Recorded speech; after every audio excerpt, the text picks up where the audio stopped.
Ya, Us. Assalamualaikum warahmatullahi wabarakatuh. Nama saya Kusmariati, NBI 14319007, dan dengan rekan-rekan saya yang bernama Rosalinda Nila, NBI 14319013,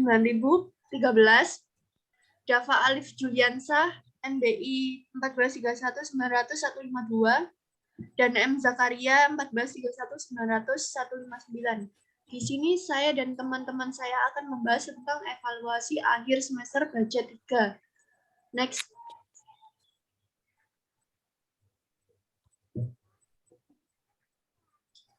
Untuk rangkaiannya ada bab 1 pendahuluan. Di sini bisa dilihat apa saja bab 1. Untuk bab 2, desain struktur baja tahan gempa sesuai peraturan baja seismik. Dengan per subbabnya yaitu peraturan desain struktur baja tahan gempa di Indonesia. Untuk bab 3-nya contoh desainnya, bab 4-nya kesimpulan. Next. Bab 1 pendahuluan. Next.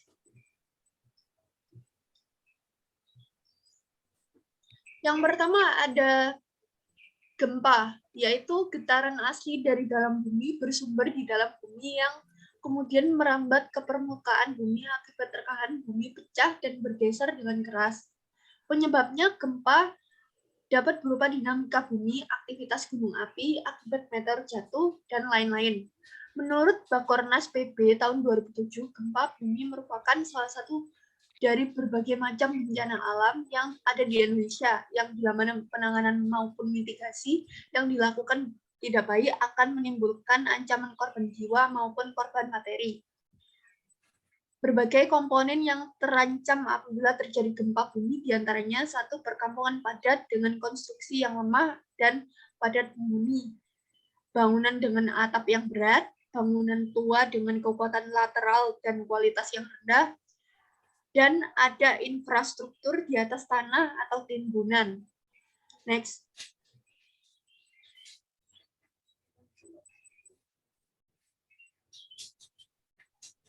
Yang kedua ada karakteristik gempa bumi. A. Patahan.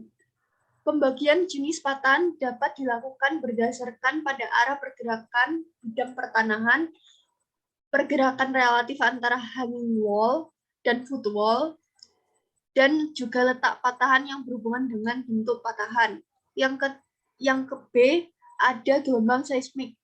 Gelombang seismik merupakan gelombang yang menjalar di dalam bumi yang disebabkan adanya deformasi struktur di bawah bumi akibat adanya tekanan ataupun tarikan karena sifat keelastisitasan bumi.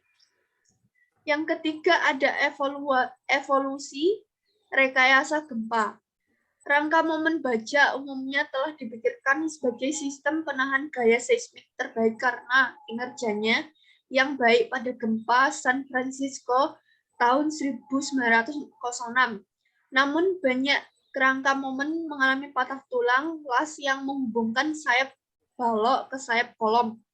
Hal ini menghasilkan studi multi tahun yang berfokus pada masalah yang didanai FEMA untuk menilai dan meningkatkan kinerja seismik rangka momen baja. Para ahli masih terus mempelajari mengenai gempa. Next.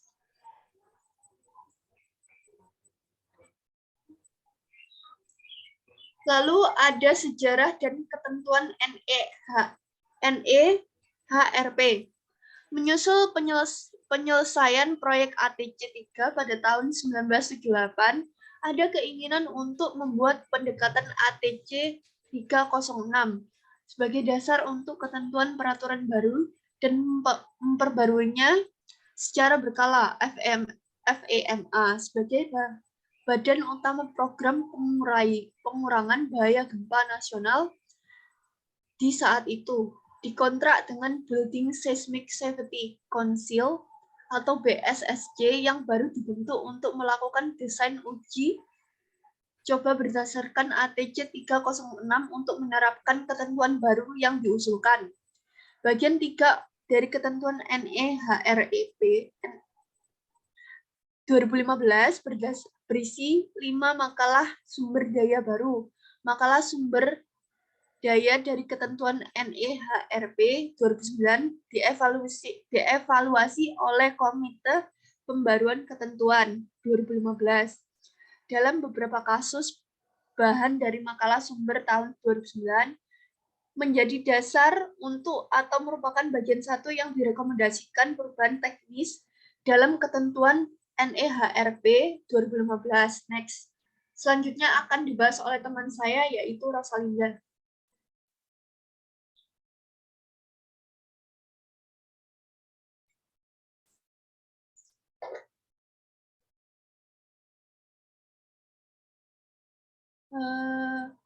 Gorong kerumunil. Iku di-mute awakmu.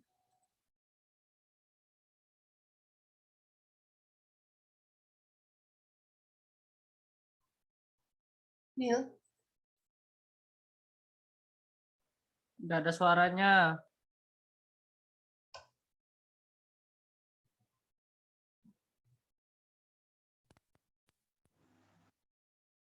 Halo. Wes ah? Ya, wes. Langsung aja. Wes. Baik, terima kasih. Untuk selanjutnya akan membahas desain struktur baja tahan gempa sesuai peraturan baja seismik.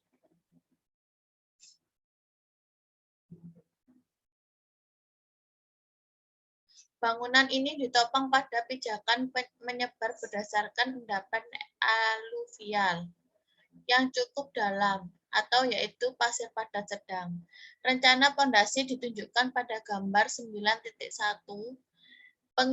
Pengikat melintang ditempatkan di antara pijakan dua kolom dari setiap rangka momen untuk memberikan penahan terhadap gaya dorong horizontal dari rangka momen. Balok kelas yang membawa panel penutup berfungsi sebagai pengikat dalam arah memanjang serta melintasi dinding ujung. Desain pondasi dan kolom pada bracing bay memerlukan pertimbangan beban seismik gabungan. Desain pondasi tidak termasuk di sini. Berikut adalah gambar roof framing and mezzanine framing plan. Selanjutnya, pembahasan contoh desain. Deskripsi bangunan. Lantai mezanin di ujung timur gedung dirancang untuk menampung beban hidup sebesar 125 PSF. Sistem strukturalnya terdiri dari plat beton di atas penghiasan baja yang didukung oleh balok lantai dengan jarak 10 kaki di tengah. Balok lantai ditopang pada balok penopang yang menerus pada dua kolom, antara yang berjarak kira-kira 30 kaki terpisah dan dipasang pada rangka pelana di setiap ujungnya. Ukuran anggota dalam rangka utama dikendalikan oleh pertimbangan kemudahan servis, lendutan vertikal karena salju dibatasi hingga 3,5 inci, dan goyangan lateral akibat angin dibatasi hingga 2 inci. Berikut merupakan gambar deskripsi bangunan. Selanjutnya akan dibahas oleh teman saya, Zakaria. Baik, terima kasih. Untuk selanjutnya, peraturan desain struktur baja tahan gempa yang ada di Indonesia. Yang mengatur peraturan desain struktur baja tahan gempa diatur oleh BSN atau Badan Standarisasi Nasional yang telah menetapkan beberapa standar nasional Indonesia atau yang biasa disebut dengan SNI. Terkait antisipasi bahaya gempa, salah satunya yaitu menerbitkan SNI 1726 tahun 2019 tentang tata cara perencanaan ketahanan gempa untuk struktur bangunan gedung dan non-gedung, bangunan rumah, gedung, atau jenis bangunan lainnya yang berada di daerah rawan gempa. Penting untuk memperhatikan persyaratan mutu dalam SNI termasuk SNI 1726 tahun 2019. BSN menetapkan SNI ini sebagai hasil revisi dari SNI 1726 tahun 2012 yang membahas tentang tata cara perencanaan ketahanan gempa untuk struktur bangunan gedung dan non-gedung. Untuk saat ini, SNI 031726 tahun 2002 yang telah direvisi menjadi SNI 1726 tahun 2019 telah diadopsi menjadi regulasi SNI yang berlaku wajib oleh Kementerian Kerja Umum dan Perumahan Rakyat atau PUPR. melalui Peraturan Menteri PU Nomor 29/PRD/M/2006 tentang permodelan persyaratan teknis bangunan gedung dan juga yang telah menjadi acuan dalam permodelan pelaksanaan kaidah teknik pertambangan yang baik. Sesuai keputusan Menteri ESDM Nomor 1827.K/30/IM/2018. Selain SNI 1726 tahun 2019, BSN juga menetapkan beberapa SNI terkait konstruksi bangunan tahan gempa lainnya. Di antaranya SNI 1727 tahun 2020, beban desain minimum yang membahas tentang beban desain minimum dan kriteria terkait untuk bangunan gedung dan struktural. Kemudian ada SNI 2847 tahun 2019 yang membahas persyaratan beton struktural untuk bangunan gedung dan penjelasannya. Next.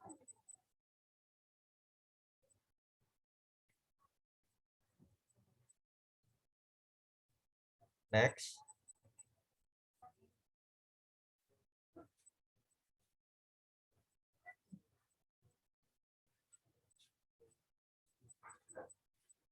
Selanjutnya ada parameter desain. Untuk contoh, ini parameter desainnya adalah sebagai berikut. SDS-nya 1, SD1-nya 0,6, kategori resiko 2, kategori desain seismik D.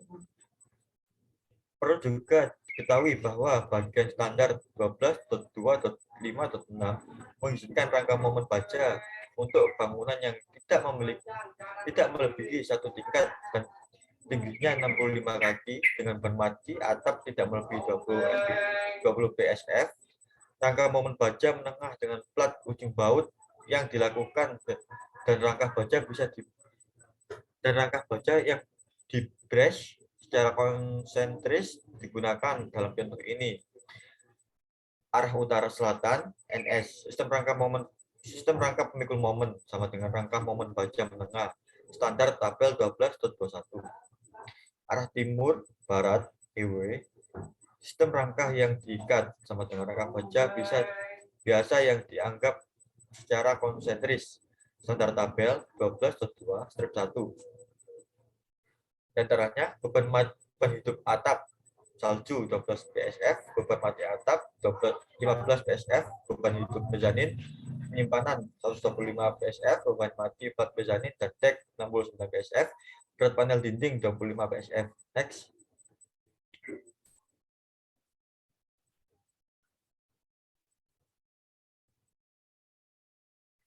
Beban mati atap meliputi atap insulin, dek atap logam, peralatan mekanik, dan listrik.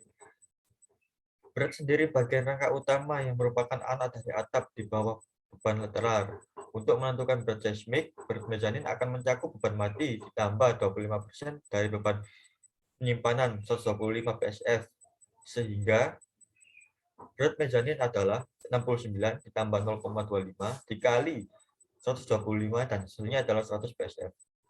Untuk beton pondasi menggunakan FC aksen 2,5 KSI, plat pada kemiringan FC aksen 4,5 KSI, beton mezanin pada dek logam FC aksen 3 KSI, batang penguat ASTM A615 grade 60, baja struktural bagian flensa lebar menggunakan ASTM A992 grade 50, plat kecuali plat kontinuitas menggunakan ASTM A36, baut menggunakan ASTM A325, plat kontinuitas menggunakan ASTM A572 grade 50.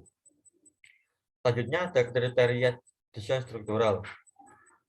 Dengan inspeksi kerangka kritis berada pada garis isi A dan K, pengaruh hilangnya sambungan pada salah satu kerangka ini satu persatu dievaluasi untuk menentukan apakah sistem memiliki redundansi yang cukup.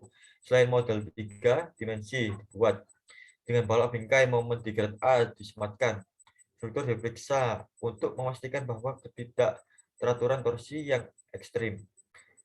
Bisa dilihat pada tabel standar 12.3/1. Tidak terjadi dengan membandingkan simpangan maksimum dengan 1,4 kali simpangan rata-rata. Next.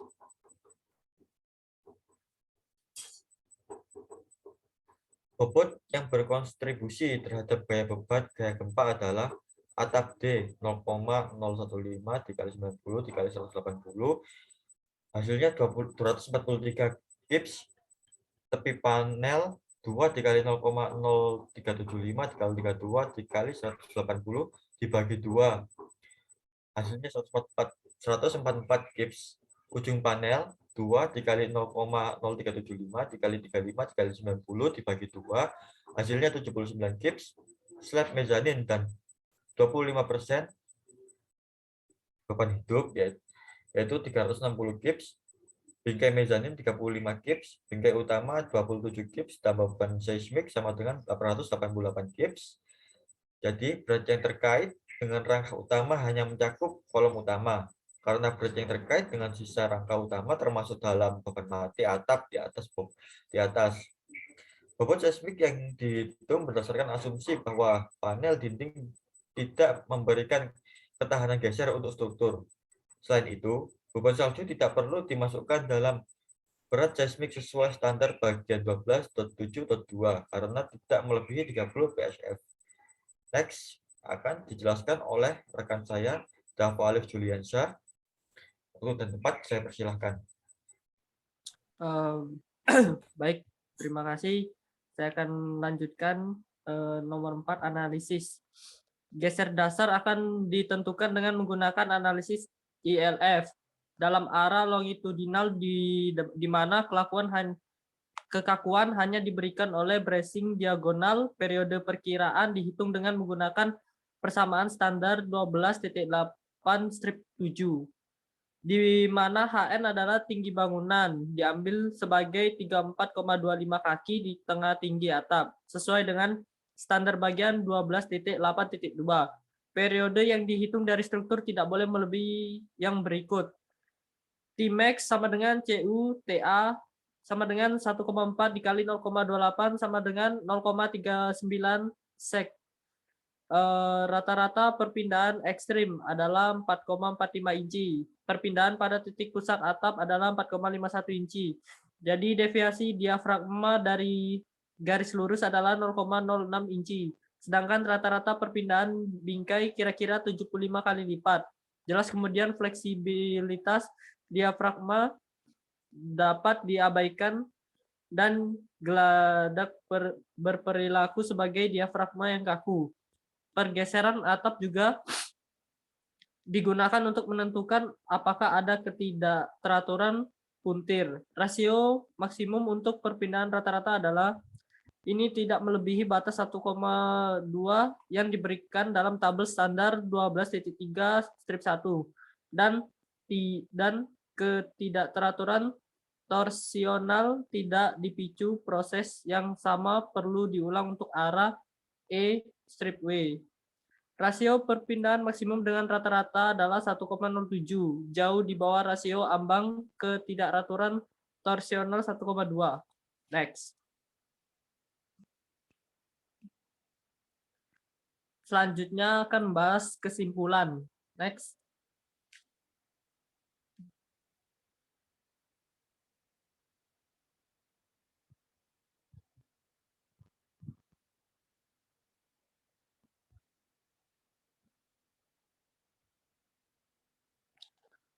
Jadi isi kesimpulan dari bab 4 ini, yang pertama bagian elevasi dan transversal struktur ditunjukkan pada gambar 9.1/1. Strut longitudinal pada bagian atap dan pada tingkat mezanin berjalan sepanjang bangunan bertindak sebagai pengumpul untuk distribusi gaya yang ditahan oleh teluk yang di bracing secara diagonal dan sebagai bracing stabilitas sumbu lemah untuk kolom rangka momen. Yang kedua, dana rangka atap dan mezanin ditunjukkan pada gambar 9.1/2 karena semua rangka menahan beban lateral. Dek baja berfungsi sebagai diafragma untuk distribusi efek beban eksentrik yang disebabkan oleh lantai mezanin ketika bangunan dikenai beban yang bekerja dalam arah melintang. Yang ketiga ditunjukkan pada gambar 9.1/3, pengikat melintang ditempatkan di antara pijakan dua kolom dari setiap rangka momen untuk memberikan penahan terhadap gaya dorong horizontal dari rangka momen. Balok kelas yang membawa panel penutup berfungsi sebagai pengikat dalam arah memanjang serta melintasi di dinding ujung. Yang keempat, penyimpangan berat vertikal dianggap berlaku standar 12.3.2.2. Namun tingkat atas adalah atap dan standar mengecualikan atap dari penyimpangan berat. Juga tidak ada penyimpangan denah di gedung ini. Standar SEX 12.3.2.1. Yang terakhir, struktur harus diperiksa dalam arah N strip S untuk memastikan bahwa hilangnya tekanan momen pada balok A tidak mengakibatkan pengurangan kekuatan tingkat lebih dari 33%. Baik, terima kasih. Sekian dari kelompok kami. Assalamualaikum warahmatullahi wabarakatuh. Waalaikumsalam warahmatullahi Waalaikumsalam warahmatullahi wabarakatuh.